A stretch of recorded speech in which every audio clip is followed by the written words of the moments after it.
Cylinder வாங்குவதில் திடீரென ஏற்பட்ட மோதல்.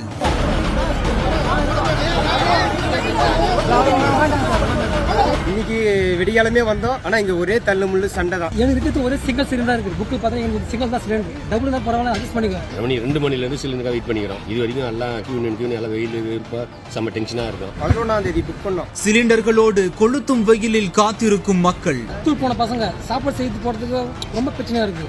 நல்லா சமையலுக்கு ரொம்ப கட்டுப்பாடு. என்ன பண்ணுறதுனே புரியாம மூச்சுங்கிறோம். இந்த அரசாங்கம் என்ன பண்ணுறது தெரியல, மோடி அரசாங்கம். இந்த தட்டுப்பாடை சீக்கிரமா கவர்மெண்ட் போக்கணும். திருவண்ணாமலை மாவட்டம் ஆரணி அருகே களம்பூரில் சமையல் கேஸ் சிலிண்டர் தட்டுப்பாடு ஏற்பட்டதால் சிலிண்டர் விநியோகம் செய்ய தனியார் கேஸ் ஏஜென்சி ஏற்பாடு செய்திருந்தனர். இந்நிலையில் களம்பூர் மற்றும் சுற்றுவட்டார கிராமங்களைச் சேர்ந்த 100க்கும் மேற்பட்டோர் பல மணி நேரமாக நீண்ட வரிசையில் கொளுத்தும் வெயிலில் சிலிண்டர் வாங்குவதற்காக காத்திருந்துள்ளனர். அப்போது கூட்ட நெரிசல் காரணமாக வரிசையில் திடீரென தகராறு ஏற்பட்டதில் சிலர் ஒருவருக்கொருவர் தாக்கிக் கொண்ட நிலையில் அங்கு பரபரப்பான சூழ்நிலை காணப்பட்டது. சம்மர் வந்தாச்சு, எங்க கிட்ட விட்டுருங்க, நாங்க பாத்துக்கிறோம். GT Holidays, South India's #1 travel brand.